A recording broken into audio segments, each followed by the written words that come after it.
Boa noite a todos e a todas, sejam muito bem-vindos e bem-vindas à Casa de Cultura do Parque, é o espaço plural do diálogo contemporâneo. Para quem ainda não nos conhece, nós oferecemos exposições, oficinas educativas, artísticas, encontros literários, musicais, filosóficos, cineclube e vamos dando prosseguimento à nossa programação remota no Mirante da Casa, a prosa que descortina horizontes, que hoje recebe aqui o escritor, economista e professor Eduardo Gianetti. Esse encontro eu estou muito feliz, eu estou esperando ele há muito tempo por conta do lançamento, vou mostrar aqui para vocês, talvez saia ao contrário aí, do Anel de Giges, né? É uma fantasia ética. Eduardo, muito obrigado por participar desse nosso projeto. Obrigado a você, Gabriel. Um prazer estar aqui. Eduardo, na história, estou pensando aqui em Heródoto e na mitologia, principalmente na República de Platão, quem foi Giges? Então, a figura de Giges aparece originariamente nas guerras persas de Heródoto. O Heródoto abre praticamente as guerras persas, está nos primeiros parágrafos, contando a história de um golpe palaciano que derrubou uma dinastia heráclida, que já estava há 500 anos governando a Lídia. A Lídia era um reino intermediário entre o mundo persa e o mundo grego. É onde hoje fica a Turquia. Uhum.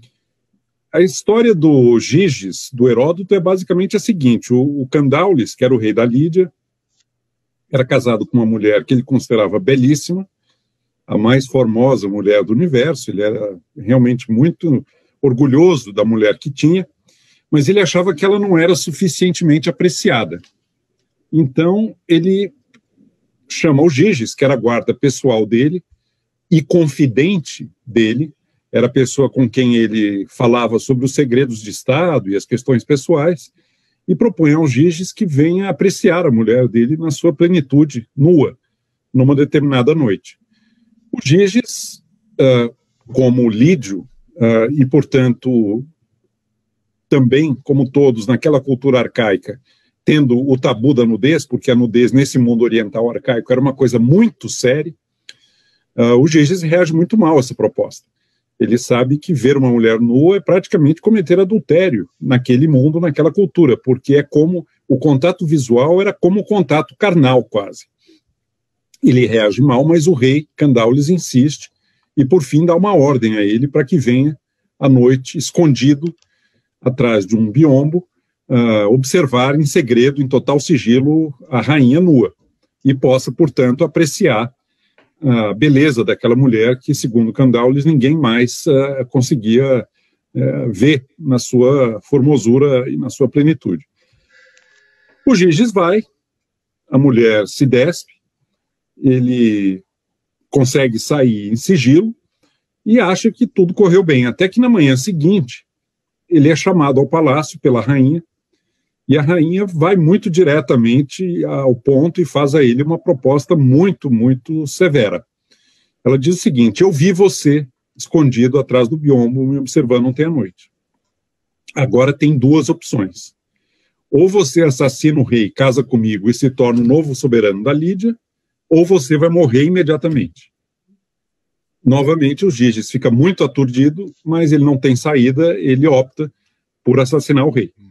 Na noite seguinte, ele se esconde no mesmo local, a rainha, em sigilo, põe o punhal nas mãos do Giges, o Giges assassina o rei e usurpa o trono da Lídia. Isso deflagra uma guerra civil, porque era uma dinastia muito tradicional na Lídia, mais de 500 anos, e eles resolvem, portanto, consultar o templo de Apolo em Delfos, para decidir quem é o novo soberano da Lídia. Quem quer que o oráculo afirmasse, eles aceitariam o veredito. O oráculo acaba confirmando o Giges no poder e pacifica a Lídia, e ele se torna um homem extremamente poderoso e rico, mas o oráculo diz uma coisa adicional: a punição pela tríplice transgressão da ordem moral, que foi assassinar o rei, cometer adultério e usurpar o trono, virá na quinta geração da família dele, a dinastia Mermade. E a quinta geração é exatamente o rei Creso. Mas aí já é uma outra história. Essa punição acaba vindo, a cultura arcaica da qual a Lídia era parte, e a Grécia em alguma medida também, porque nós estamos falando do século VII a.C., era uma cultura em que tinha uma noção muito arraigada de herança da culpa. A culpa era transmitida entre gerações. Se um ancestral seu cometeu alguma coisa muito horrorosa do ponto de vista moral, a punição virá na linhagem. E é exatamente o que acaba acontecendo na história do Giges do Heródoto. Então, essa é a primeira vertente. A segunda vertente, eu vou acabar falando demais, porque essa pergunta é longa, tá? Era mais para você explanar a respeito do Giges mesmo, para depois... de onde é que aparece o Giges? O Giges reaparece depois na República de Platão. O irmão mais velho de Platão, que é Glauco, principal interlocutor de Sócrates na República, propõe um desafio ao Sócrates, contando uma fábula, a fábula do Anel de Giges, que dá título ao meu livro. A fábula do Anel de Giges é basicamente a seguinte: Giges é um camponês humilde, na Lídia. Um belo dia ele está pastoreando o rebanho, acontece um terremoto, abre-se uma fenda na terra. Giges, curioso como era, desce para ver o que havia lá embaixo, descobre lá um cavalo enorme de bronze, oco, flanqueado por janelas laterais. Ele adentra o cavalo. Dentro do cavalo há um cadáver portando um anel de ouro no dedo. Giges retira esse anel, volta à superfície e retoma sua rotina de trabalho sem nenhuma mudança mais importante. Poucos dias depois, ele vai a uma assembleia de pastores e começa a brincar com o anel no dedo. E ele percebe uma coisa curiosíssima. Quando ele gira o engaste do anel para dentro, as pessoas começam a falar dele como se ele lá não estivesse. Quando ele gira o anel de volta para a posição normal, ele reaparece aos olhos de todos. E testa várias vezes esse mecanismo, sempre funciona. O que faz o Giges quando percebe que agora ele tem essa prerrogativa da invisibilidade, o salvo-conduto da invisibilidade? Transparência física e nudez moral. O Giges se faz eleger o representante dos pastores para ir à capital da Lídia, que é Sardes. Chegando lá, ele seduz a rainha, com a cumplicidade dela, assassina o rei e usurpa o trono da Lídia. O desafio que o Glaucon oferece ao Sócrates é o seguinte: uma pessoa com essa prerrogativa da impunidade absoluta, a certeza da impunidade, em nome do que ela vai abrir mão de satisfazer os seus desejos e a sua visão da melhor vida ao seu alcance, uma vez que ela não precisa mais respeitar as leis e não precisa mais temer a condenação, seja legal ou moral, dos demais. Por que uma pessoa continuaria sendo ética, mesmo que não tenha nenhum benefício e não tenha nenhuma vantagem, e isso não traga para ela nada benéfico? O Sócrates vai passar quase todo o resto da República tentando mostrar para o Glaucon e para o outro irmão do Platão, que participa do diálogo também, que é Adimanto, tentando mostrar que, independente de qualquer outra consideração ou de qualquer especulação sobre outra vida, punição após a morte, há uma convergência entre ética e felicidade. Só se alcança uma vida plena no que melhor o ser humano pode alcançar, sendo ético e pautando a relação com os demais pela justiça e pela honestidade e buscando o belo, o verdadeiro e o bem.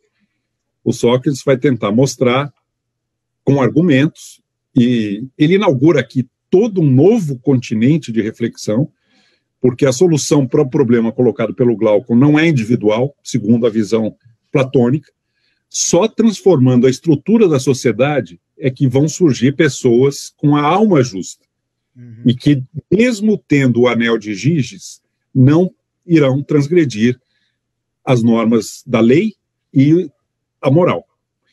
Isso passa por uma mudança das instituições, como família, como propriedade privada. Isso passa por uma mudança da educação. A educação dos guardiões e dos súditos da República é uma coisa extremamente exigente. O Platão vai em detalhes muito minuciosos sobre como é que seria essa educação regenerada, inclusive propondo a separação de pais e de filhos e pais logo cedo, para que os pais não corrompam os filhos com falsos valores, com apego a prazeres mundanos e tudo mais, e principalmente o rei filósofo. Ou seja, a sociedade humana só vai encontrar a sua paz, a sua harmonia e a sua melhor condição quando os sábios, que são os filósofos, se tornarem governantes. Então, essa é a dupla origem do Giges. O meu livro trata do experimento mental do anel. E traz isso para a primeira pessoa também. Quer dizer, o que é que cada um de nós, você, eu, quem está nos ouvindo, o que é que cada um de nós faria se tivesse essa certeza de impunidade e pudesse agir sem ter nenhum tipo de medo, de restrição, de receio no tocante à lei e no tocante à moral. Vou, para além de eu mergulhar no livro e dividir aqui minhas impressões com você, eu queria ler um textinho aqui a respeito de uma reportagem que saiu, acho que antes de ontem, salvo engano. É uma música do João Bosco e letra do Aldir Blanc, né? Tá lá um corpo estendido no chão, em vez de um rosto, uma foto de um gol, em vez de reza, uma praga de alguém, e um silêncio servindo de amém. O bar mais perto depressa lotou, malandro junto com um trabalhador, um homem subiu na mesa do bar e fez discurso para vereador. Veio o camelô vender, anel, cordão, perfume barato, a baiana para fazer pastel e um bom churrasco de gato, né? E assim continua, estou lendo um trecho aqui. Recentemente saiu uma reportagem, uma notícia, que morreu uma pessoa numa padaria em Ipanema, se não me engano. As pessoas na padaria continuaram tomando café, como se nada tivesse acontecido. Será que a gente está vivendo a frieza burguesa de que falava o Adorno no Educação contra a Barbárie? Que relação que dá para a gente traçar com o anel de Giges e com essa aspiração ética? Aí é um outro tipo de invisibilidade, né, Gabriel? É a invisibilidade das pessoas que não são sequer mais percebidas e vistas pelos demais. É uma situação muito absurdamente injusta do ponto de vista social. E liga, de certa maneira, com o anel de Giges, porque uma das situações de impunidade que é histórica é a situação que eu caracterizo como o antigo regime. O antigo regime pré-Revolução Francesa era uma situação em que a sociedade se dividia entre os que estavam acima da lei, os que detinham privilégio, a palavra privilégio tem a raiz de lei privada, privis legius, e uma outra parte da sociedade a quem a lei podia... Esses aristocratas podiam oprimir, podiam abusar dos direitos dessa outra camada, que era a grande maioria da população, o povo, de um modo geral, porque eles não tinham como se defender diante dos que dominavam o poder, dominavam a justiça e deitavam e enrolavam. Já que você fez uma citação, eu vou fazer uma também. Veja o que diz o Marquês de Sade, por meio de um personagem, no livro dele, Justine, ou Os Infortúnios da Virtude, sobre a psicologia dos aristocratas no antigo regime francês, pré-Revolução Francesa. Eu acho que se encaixa como uma luva, e, de certa maneira, descreve uma cena do dia a dia como essa que você trouxe aqui. Veja o que diz Verneuil em Justine. Eu vou citar. É impossível que as leis sejam igualmente aplicáveis a todos os homens. Esses remédios morais não são diferentes dos remédios físicos. Não nos riríamos de um curandeiro que, possuindo apenas um remédio para todos os fregueses, tratasse um estivador da mesma forma que a uma solteirona frívola? Claro que sim. As leis são feitas somente para a gente comum, os que necessitam de restrições e que nada têm a ver com o homem poderoso, a quem elas não dizem respeito. Em qualquer governo, o essencial é que o povo jamais invada a autoridade dos poderosos. Será que o Brasil está muito longe, hoje, dessa situação descrita pelo Verneuil em Justine? Eu acredito, eu tenho muita impressão de que o Brasil ainda está, em muitos aspectos, vivendo uma situação de antigo regime. foro privilegiado, super salários, pessoas que se sentem acima da justiça e quando eventualmente são pegas no pulo, contratam advogados caríssimos para ficar fora do alcance da lei. Gente que, de um modo geral, não está sujeito às mesmas situações em relação ao marco legal, principalmente, mas também moral, que os demais cidadãos. Será que o Brasil vai precisar de uma Revolução Francesa? Roubou minha pergunta. Roubou minha pergunta. Exato. Fica aí a questão. Eu queria voltar para o Anel de Giges aqui, ler um trecho na página 78. Lá no finalzinho do capítulo 12, na terceira parte, você diz o seguinte: pureza de coração é desejar uma só coisa, imune à voluptuosidade e aos reclamos dos sentidos, indiferente à competição posicional por prestígio e preeminência social, alheio às miragens de glória, vaidade e riqueza, o filósofo estadista só tem olhos para a visão do bem. A teórica, nos estudos, e a prática como primeiro servidor do todo e instrumento do bem comum. No dedo do Giges guardião, o anel da invisibilidade não é mais do que uma joia fútil e perfeitamente ociosa. Será que a melhor coisa é não usar o anel, Eduardo? Isso que você leu é o ideal, é o ótimo platônico. Uhum. Uma alma justa, perfeitamente constituída, não tem nada a esconder. Tudo que se pensa, tudo que se faz, tudo que se sente pode ser publicamente exposto, porque não há nenhuma divisão entre a persona pública, que aparece socialmente, e a pessoa interna, que é aquilo que se é de si para si. O Platão idealiza essa figura, que é o rei filósofo, que é o guardião, e o que você leu descreve esse ideal. Eu procuro mostrar que esse ideal sequer é desejável, porque ele acaba esvaziando a pessoa de si mesma. Essa pessoa se torna um modelo de correção e um modelo de retidão, mas ela se torna praticamente um monstro, porque ela não tem nenhum tipo de parcialidade afetiva. Ela não pode ter nenhum vínculo pessoal, humano, e privilegiar uma pessoa, qualquer que seja, em relação a outra. É um grau de exigência que depois reaparece, de certa maneira, no cristianismo. Não é à toa que o Nietzsche, no prefácio do Além do Bem e do Mal, diz que o cristianismo é o platonismo para as massas, né? É esse mesmo ideal. Mateus, por exemplo, propõe: sede perfeitos, como o vosso Pai que está no céu é perfeito, nada menos. Eu procurei muito, no Anel de Giges, mostrar o que há de errado com esses ideais de perfeição, tanto o platônico, que ainda está no mundo aristocrático, quanto o cristão, que procura garantir a igualdade das almas perante a divindade, perante Deus, e, de certa maneira, democratiza a possibilidade de uma vida plena. Você fala... É sensacional, é simplesmente sensacional. Você fala no teu livro bastante, você dialoga, né, com Kant, você dialoga com a tradição judaico-cristã, com Platão e com o utilitarismo. Você cita muito o Hume. A minha pergunta você acha que a moral ou a ética é fruto de construção racional? Então, o Hume não é um utilitarista, Gabriel. O utilitarismo nasce com Jeremy Bentham. O cálculo do prazer e a felicidade como a única máxima, o único princípio capaz de ser racionalmente sustentado como Sim. ético, né? O Hume é extremamente sofisticado na análise das paixões. Ele é escocês, ele não é inglês. Não, mas o empirismo do empirismo...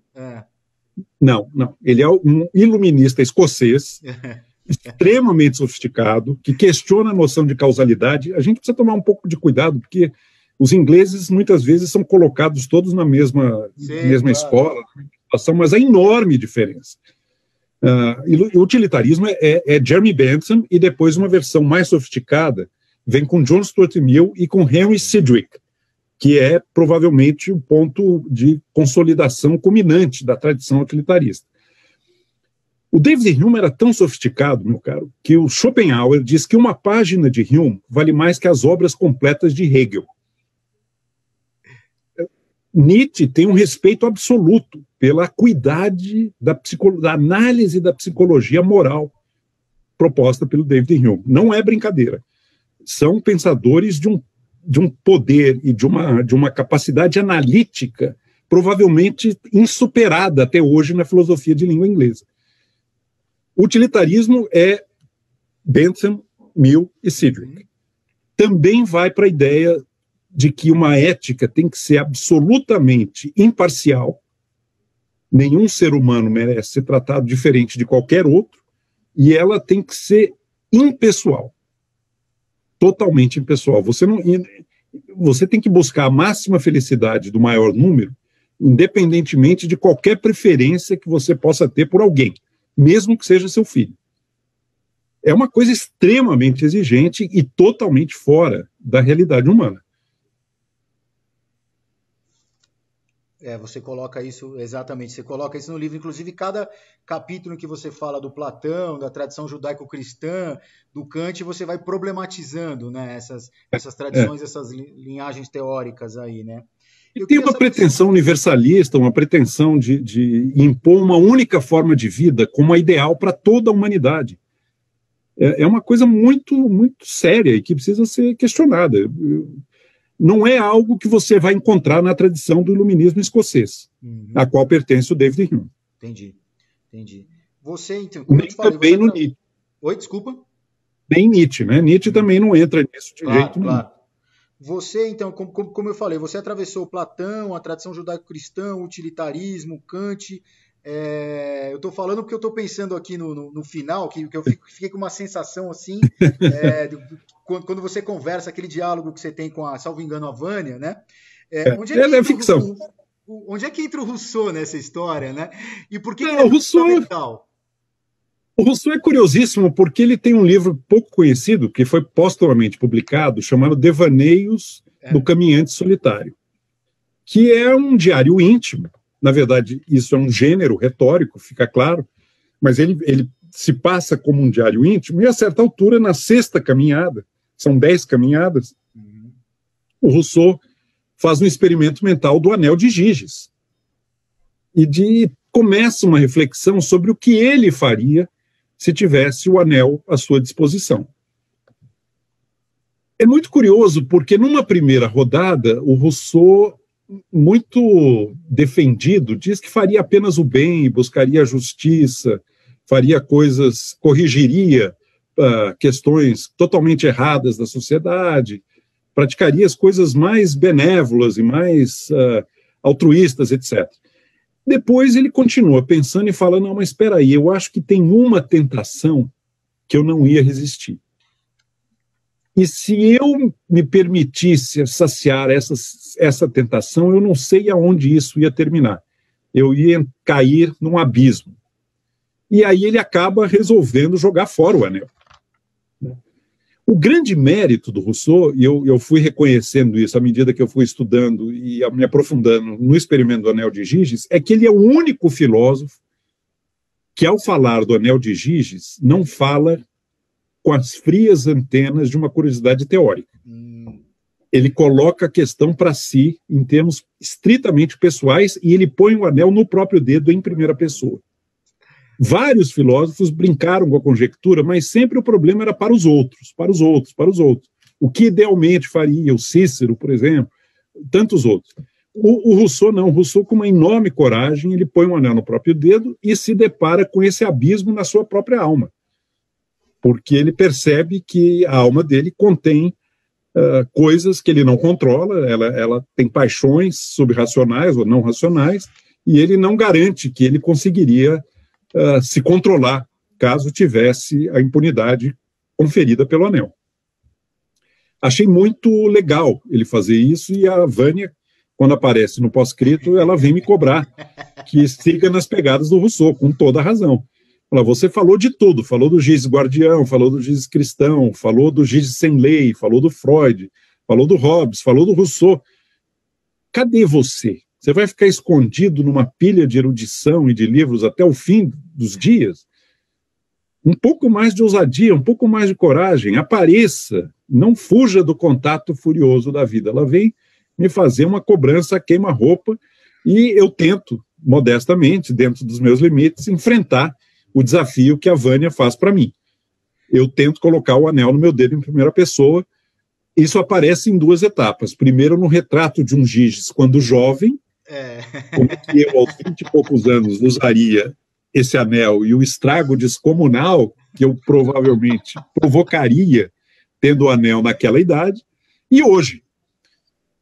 O hoje eu faço num devaneio, numa viagem de ônibus, voltando de Tiradentes, Sim. onde eu escrevi o livro, para São Paulo. Eu tenho 9 horas para pensar em várias dimensões da vida, como é que eu poderia ou não usar o anel. No mundo do trabalho, das finanças pessoais, as boas causas, a política e, principalmente, as relações afetivas, o amor. A complicação que é o anel de Giges nas relações amorosas. Você tem durante o livro, aliás, eu não li toda a sua obra, mas boa parte da tua obra, você, na sua narrativa, parece que você imprime uma certa temperança. E essa temperança, ela imprime um estilo, um ritmo na narrativa que ela nos enreda, ela nos cativa, ela prende. E aí eu tenho, enfim, com uma exposição sempre muito clara, didática, como você está sendo agora. Se a temperança é uma virtude, eu queria que você comentasse a seguinte frase: a estrada para o exagero leva ao palácio da sabedoria. William Blake. O caminho do excesso leva ao palácio da sabedoria. Isso é o William Blake.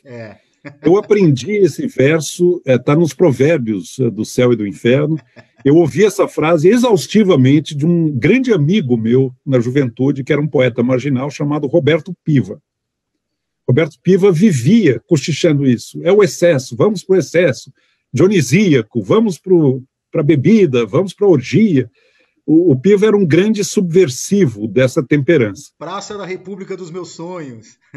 Exatamente. Ele é um poeta marginal, extremamente efusivo, né? Muito, em grande medida também falastrão, mas com grandes méritos.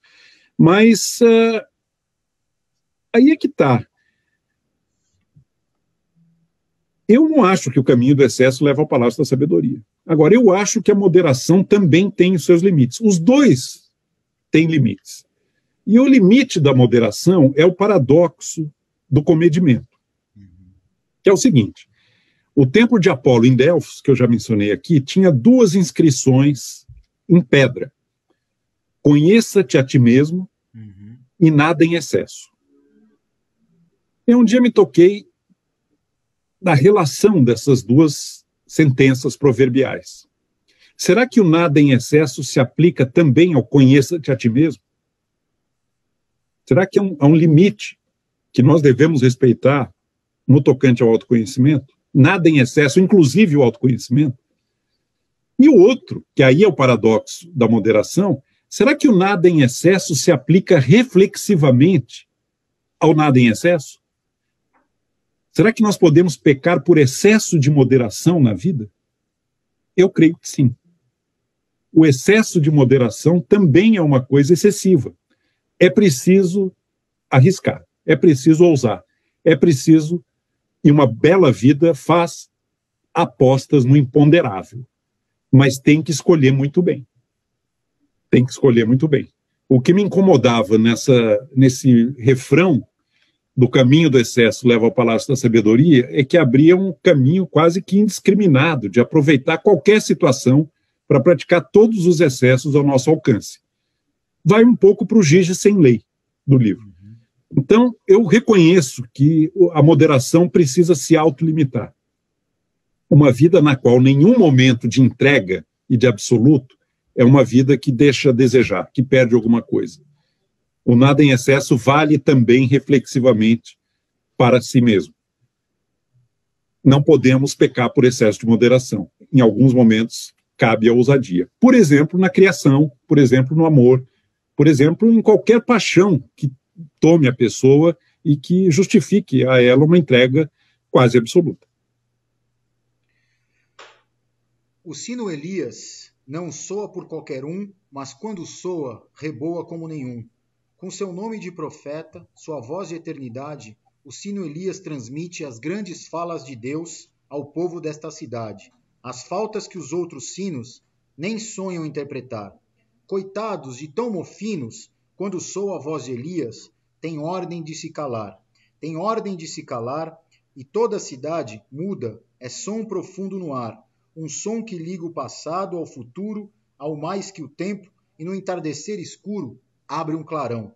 Já não somos prisioneiros de um emprego, de uma região, precipitadas no espaço, ao sopro do sino Elias, nossa vida, nossa morte, nossa raiz mais trançada, nossa poeira mais fina, esperança descarnada, se dispersam no universo.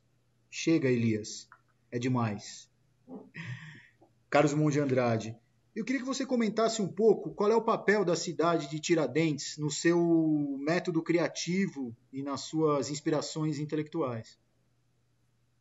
Então, Gabriel, eu não sou uma pessoa que consegue fazer muitas coisas ao mesmo tempo. Eu preciso de um espaço muito protegido para poder me concentrar e para poder me dedicar de forma consistente a um projeto. Eu descobri isso a duras penas. Durante muito tempo eu tentei conciliar a minha atividade filosófica autoral aqui em São Paulo com o meu dia a dia de economista que vive acompanhando a conjuntura, fazendo análise econômica, sendo chamado para palestras, etc.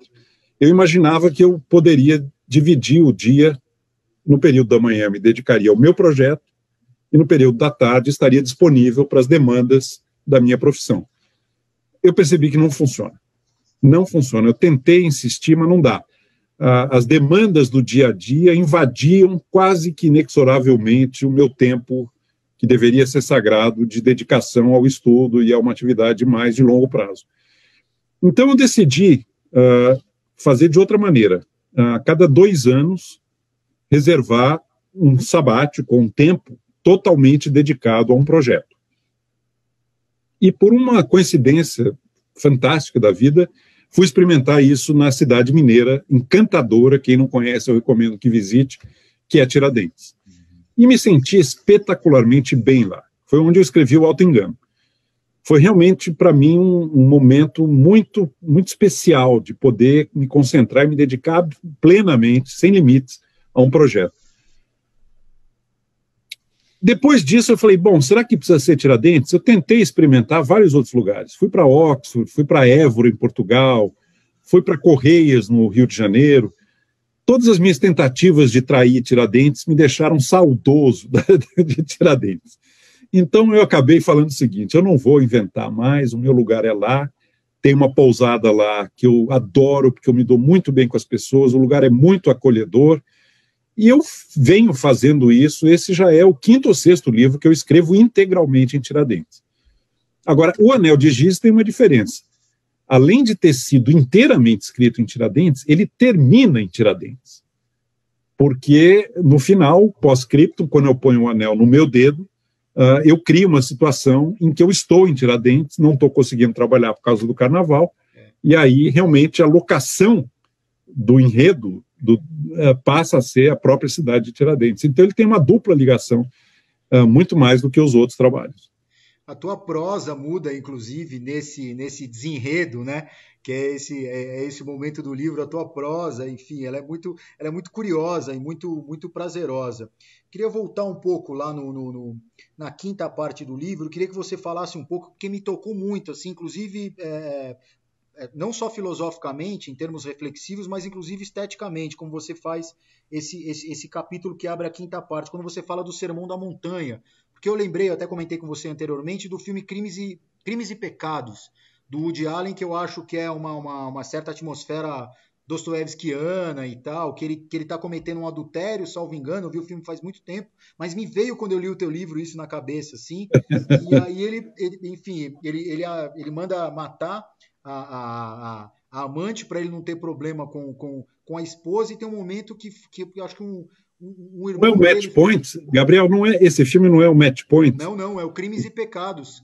Crimes e Pecados. O irmão porque o Match Point tem uma ligação muito forte com crime e castigo. Sim. É uma pessoa que não suporta cometer um crime e manter sigilo. Ele acaba voluntariamente confessando, porque ele se sente tão mal. Mas desculpa, eu te interrompi. Não, imagina, que eu estava lá lembrando, porque aí tem um momento que o irmão dele fala para ele, os olhos de Deus, tudo vem, né? Isso E ele isso é Antigo carrega essa Testamento. culpa o tempo inteiro no filme, assim. Isso está em Jeremias, isso está no Novo Testamento, está em Mateus também. Mas eu queria que você comentasse esse trecho, assim, enfim, essa parte do livro, principalmente o começo, né? Porque quando você fala do Sermão da Montanha, porque é incrível, é muito bonito esse. Eu tenho uma dívida com uma amiga que eu conheci, que um dia ela fez o doutorado em Oxford sobre a Bíblia. E o tema de estudo dela é uma coisa tão incrível, é o uso dos tempos verbais no Antigo Testamento. Ela estudou hebraico e ela fez uma tese de doutorado, depois publicada em livro, examinando como é que se percebia e se usava a noção temporal na língua hebraica. E um belo dia, eu tive uma lacuna horrorosa na minha formação, porque embora eu tenha feito uma escola católica, um colégio Santa Cruz, eu nunca tinha lido para valer a Bíblia. Eu nunca tinha estudado a Bíblia. Isso é uma lacuna da qual eu tinha vergonha. Pois bem, essa minha amiga, quando eu comentei isso com ela, ela me deu um presente que era uma Oxford Study Bible. Um livro maravilhosamente cercado de cuidado, de comentários, de notas de rodapé, de explicações, numa linguagem cristalina do texto. E aí eu tive prazer enorme em poder estudar o Antigo e o Novo Testamento num livro devidamente cercado dos cuidados que um livro como a Bíblia merece. Cuidados de erudição, de esclarecimento, de elucidação, de notas, de contextualização. E isso me permitiu escrever a quinta parte do Anel de Giges, porque eu me encantei com as possibilidades de explorar filosoficamente, no caso do Anel de Giges, a ética cristã. O Sermão da Montanha é o grande enunciado, vindo diretamente de Jesus Cristo, de uma ética cristã. E o passo que ele dá é muito próximo do platonismo. Assim como Platão não se contenta com a mera exterioridade da ética, ou seja, ser ético simplesmente para ter uma boa reputação, para ser respeitado pelos outros, para ter prestígio, para ter acesso às melhores famílias, etc. O que Jesus Cristo dirá em relação à religião judaica corrompida, que lhe é contemporânea, é que não basta você simplesmente respeitar a lei mosaica e por dentro continuar cindido, corrompido e tomado pela lascívia, pelas pulsões mais desgovernadas. O passo do Sermão da Montanha é justamente esse. A lei tem que estar inscrita na alma. Não basta ser justo, é preciso que a alma seja justa, internamente. Então ele pega, por exemplo, homicídio. O Decálogo diz, não matarás. Ele fala, isso até um fariseu, um coletor de impostos faz. O verdadeiro cristão ama o seu inimigo. Ele não discrimina entre quem gosta dele e quem não gosta dele. Ele ama igualmente todo ser humano. Adultério. Não cometerás adultério. Jesus vai dizer, isso não basta, isso é muito pouco, isso é a concha vazia.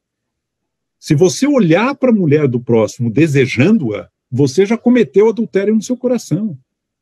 É melhor arrancar um olho do que ir para o inferno. Veja que o passo é exatamente o mesmo do platonismo. Não basta o exterior, a fachada, o parecer ético aos olhos dos outros, tendo em vista a vantagem que isso confere. É preciso que a ética esteja inscrita na alma. A alma tem que ser a tábua da lei. E isso é uma coisa fantástica, uma coisa extraordinariamente poderosa, né? Mas tem limites. Eu tento mostrar que esse ideal de perfeição é sobre-humano. E levado ao extremo, pode acabar produzindo monstros, como, por exemplo, o que nós descobrimos sobre a prática da pedofilia no clero da Igreja Católica. Uhum. Você tentar suprimir por completo a pulsão sexual no ser humano gera monstruosidades, como nós vimos e o próprio Vaticano reconhece. Imagina o que se passou em 17 séculos de exigência de completa abstinência sexual por parte dos membros da igreja, do clero. Essa verdade acabou aflorando, né, e da pior maneira possível. Então, isso é uma das maneiras de mostrar o limite que se coloca quando você tenta ir longe demais nessa completa submissão da alma a uma ética idealizada. Essa exigência de completa abstinência sexual para um ser humano, herdeiro de um psiquismo arcaico, que é fruto do processo evolutivo, e isso todos nós somos, a tentativa de você sufocar a fera alojada no subsolo da alma não mata a fera, mas pode torná-la ainda mais arisca e ameaçadora e monstruosa. E isso é o problema do platonismo e do cristianismo. Me veio agora que você falou dessa coisa de imprimir na alma, né? Tem um momento que você fala no livro lá da diferença entre a besta fera e o canalha astuto. Me lembrou um episódio, eu estou fugindo completamente do script aqui, mas eu não queria dividir isso com você. Um amigo meu, eu morei uma época com um amigo francês no centro, e ele achava muito curioso, porque ele falava que os franceses dizem que não é a lei, é o espírito da lei. E ele achava curioso que no Brasil a gente trabalha com a ideia de que a lei pegou, essa lei não pegou. E aí eu me lembro do meu tio comentando comigo uma época também, né, acho que era na época dele, o comercial do Gerson, acho que era um comercial de cigarro, né, porque eu gosto de levar vantagem em tudo. Como é que fica a introjeção da lei quando a gente pensa no caso brasileiro, hein? Nós temos um sério problema, né, nessa dimensão da existência. Nós somos muito ciosos da nossa felicidade individual, temos paixões muito avassaladoras e muito exuberantes, até o que é belo, mas temos muita dificuldade em construir regras de convivência que nos permitam a todos compatibilizar um espaço compartilhado para que cada um possa perseguir a sua visão da melhor vida à sua maneira. Há uma diferença de culturas nesse aspecto. Eu gosto muito de uma butade, uma coisa espirituosa proposta uma vez pelo John von Neumann, que é um grande lógico matemático húngaro, criador do computador, inventor da teoria dos jogos. Olha que coisa bem sacada do Neumann. Qual é a diferença entre o inglês, o alemão e o italiano? Para o inglês, tudo é permitido, exceto o que é proibido. Para o alemão, tudo é proibido, exceto o que é permitido. Para o italiano, tudo que é proibido é permitido. Eu não acho que há muita dúvida em relação a onde nós estamos aqui no Brasil, né? Há uma alegria de viver, há uma exuberância, há um doce sentimento da existência, mas isso, não sei se por relação de causa e efeito ou por alguma ligação interna, mas é acompanhado de uma enorme deficiência na construção de regras de convivência no espaço público, né?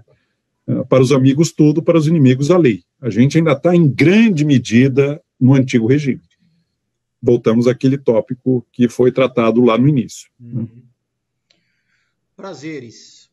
O primeiro olhar da janela de manhã, o velho livro de novo encontrado, rostos animados, neve, o mudar das estações, o jornal, o cão, a dialética, tomar ducha, nadar, velha música, sapatos cômodos, compreender, música nova, escrever, plantar, viajar, cantar, ser amável. Bertolt Brecht. A plenitude é uma aspiração ética? Sim. Qual é a nossa concepção da melhor vida? Da vida mais digna de ser vivida? É uma vida plena, é a plenitude humana. Isso é uma aspiração que acompanha todo ser humano, independentemente da sua maior ou menor sofisticação e grau de conhecimento formal. Eu acho que todo ser humano, quase que por natureza, busca ser feliz, busca encontrar de alguma maneira a sua plenitude. O que o Anel de Gizes permite, como experimento mental, é imaginar qual é a concepção de felicidade que habita o subsolo da nossa mente, independentemente da lei e da opinião dos demais. O que se revela sobre cada um de nós quando nós temos essa situação que nos dá a absoluta liberdade para ser livre. Você não precisa temer ex ante ser pego, não precisa temer ex post ser punido, e não precisa temer a condenação dos demais. Muitas vezes a gente deixa de fazer coisas e faz papéis socialmente. O Kant dizia que a civilização nos faz cada vez mais atores, né? Todos nós queremos fabricar uma ilusão e parecer o que não somos. A civilização vai nos tornando, nos faz cada vez mais parecer com atores sociais. Mas se você não tiver que preencher essas expectativas e cumprir esses papéis, quem se torna você? E é a pergunta que eu faço a mim mesmo, e não é simples responder. Foi muito curioso escrever no Anel de Giz, Gabriel, que eu perguntava, eu passei muitos anos ruminando e trabalhando nesse assunto, e muitas vezes eu perguntava para amigos, para familiares, até para conhecidos que eu não tinha muita intimidade, eu provocava, se você tivesse um anel assim, como é que você faria? Que tipo de pessoa você seria? E uma das respostas que mais me intrigou e intriga, não é muito frequente, mas ocorre, eu te garanto que ocorre, é de algumas pessoas que quase que vestiam a carapuça e diziam para mim, eu não ia mudar absolutamente nada, eu ia continuar sendo igualzinho que eu sou, eu não tenho nada a esconder de ninguém. Eu olhava para aquela pessoa e falava, mas que coisa curiosa, essa pessoa eu conheço, ela faz um monte de coisas escondida. Será que com o anel ela vai ficar esse santo perfeito, transparente, que não tem mais nada a esconder de ninguém? Se ela já faz coisas escondidas sem o anel, meu caro, imagina com o anel. Mas a pessoa ficava... É a defesa. A pessoa não admite para ela mesma que ela sente coisas e ela deseja coisas que ela, idealmente, preferia não sentir e não desejar. É a experiência do Rousseau, que resolve jogar fora o anel. Porque ele percebe que aquilo é poder demais para um ser humano e nós não temos pleno domínio desse psiquismo arcaico, resultado do processo evolutivo que nos habita e com o qual nós não podemos perder contato, porque senão vai para a monstruosidade, vai para a santimônia, vai para todos os problemaços que acontecem quando a pessoa nega demais, em excesso, essas pulsões não racionais que estão em todos nós. Eduardo, a gente tem aqui mais uns 10 minutinhos no máximo, mas eu não posso me furtar de desenvolver algumas outras questões aqui que o seu livro levantou, de algum modo, em mim aqui. E eu queria lembrar um poema do Ferreira Goulart. O preço do feijão não cabe no poema, o preço do arroz não cabe no poema, não cabem no poema o gás, a luz, o telefone, a sonegação do leite, da carne, do açúcar, do pão. O funcionário público não cabe no poema, com seu salário de fome, com sua vida fechada em arquivos, como não cabe no poema o operário, que esmerilha seu dia de aço e carvão nas oficinas escuras. Porque o poema, senhores, está fechado, não há vagas. Só cabe no poema o homem sem estômago, a mulher de nuvens, a fruta sem preço. O poema, senhores, não fede nem cheira. Eu queria te perguntar, aproveitar o embalo desse poema aqui, para você, a gente está falando bastante de Brasil, para que você falasse um pouco da relação entre ética e desigualdade no Brasil, principalmente com relação ao capítulo 6, salvo engano, do seu livro, que você fala da Dona Raimunda e associa com o Brás Cubas, do Machado de Assis. O caso da Dona Raimunda foi uma coisa que eu presenciei e eu nunca mais esqueci. Um dia eu fui num talk show vespertino, numa TV, não vou entrar em detalhes, mas eu presenciei a entrevista da Dona Raimunda e realmente é imortal. Ela tinha encontrado uma carteira com centenas de dólares no metrô, ela era faxineira do metrô em São Paulo, e sem titubear ela devolveu para a seção de perdidos do metrô. No dia seguinte apareceram dezenas de pessoas reclamando a carteira, né? Nenhuma conseguiu provar. Mas a cena memorável foi a entrevista da Dona Raimunda. A apresentadora, que era uma jornalista, falou, mas Dona Raimunda, ninguém disse para a senhora que a senhora podia gastar esse dinheiro, comprar vestidos, viajar, geladeira nova. A senhora pensou em todas essas coisas que a senhora podia fazer? Eu falei, pensei sim, muita gente falou isso. Aí a jornalista não se deu satisfeita e continuou, mas o que a senhora dizia quando as pessoas falavam isso? A senhora ficava quieta? Aí a dona Raimunda deu uma aula inacreditável de fineza, de elegância. Falou, não, dona, eu vou usar um nome fictício, dona Célia, quando as pessoas falavam isso para mim, como a senhora está dizendo agora, eu dizia para aquela pessoa que dela eu não esperava mesmo outra coisa, eu sabia que ela ia dizer isso. Eu já sabia que você ia dizer isso. A jornalista ficou tão desconcertada que ela não sabia para onde ir. Ela ficou com vontade de sumir, porque ela passou uma vergonha enorme diante de uma pessoa humilde que deu uma lição impecável de ética. O exemplo extremo oposto disso é o nosso Brás Cubas, né?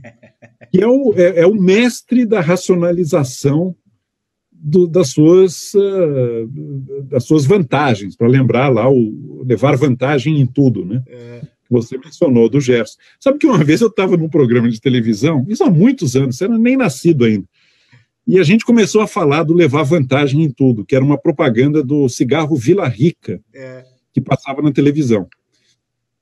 De repente, no intervalo comercial, toca o telefone e a esposa do Gerson, furiosa, pedindo para a gente parar de falar mal do Gerson, porque ele não era nada disso.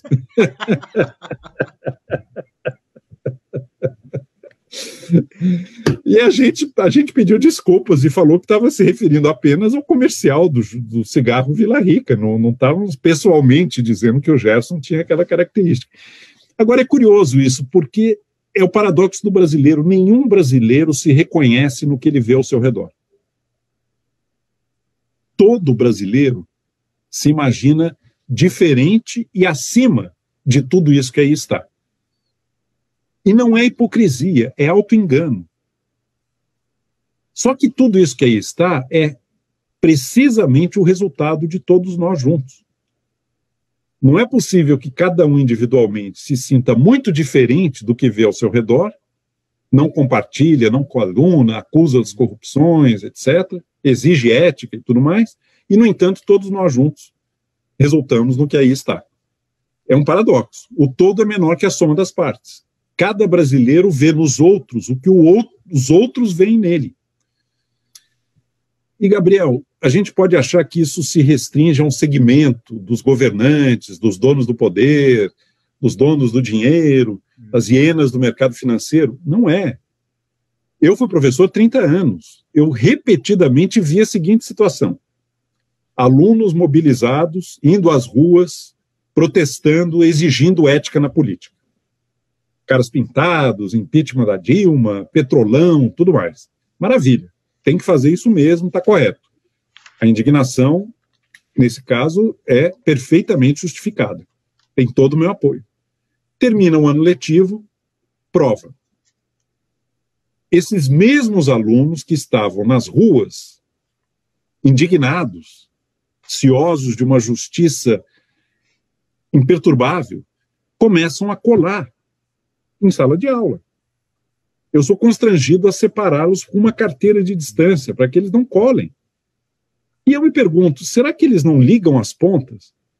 Será que eles não percebem que se quando chega na hora do seu exemplo pessoal, de cumprir uma regra elementar de ética, que é não colar na prova, ele não é capaz de cumprir minimamente o que ele está exigindo do que ele está vendo em tudo isso que aí está? É assim que começa, meu caro.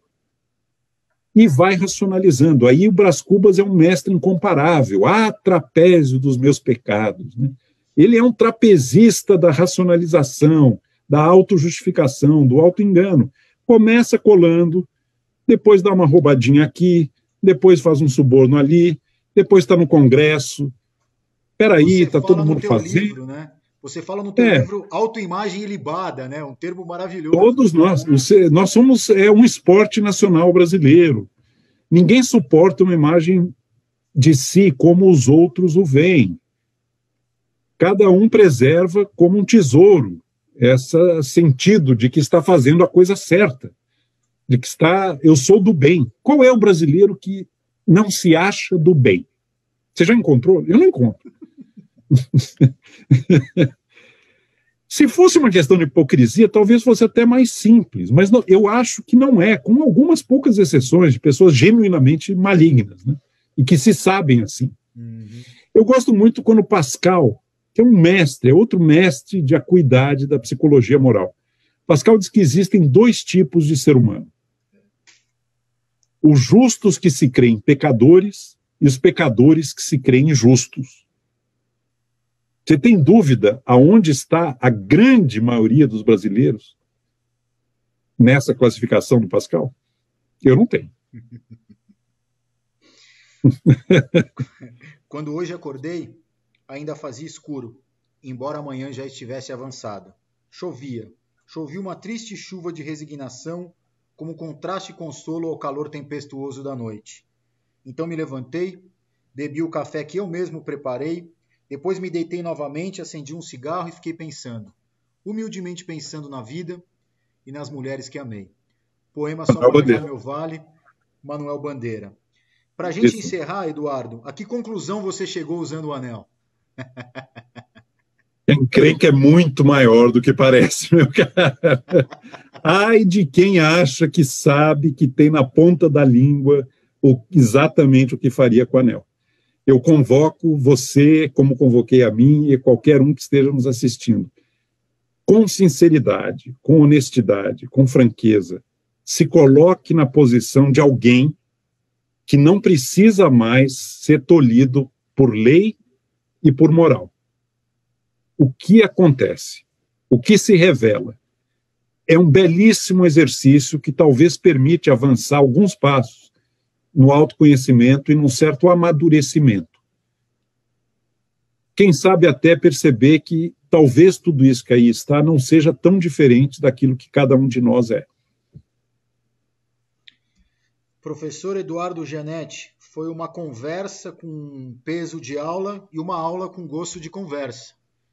Eu só tenho a agradecer. Muito obrigado pela participação aqui, por colaborar conosco no Mirante da Casa.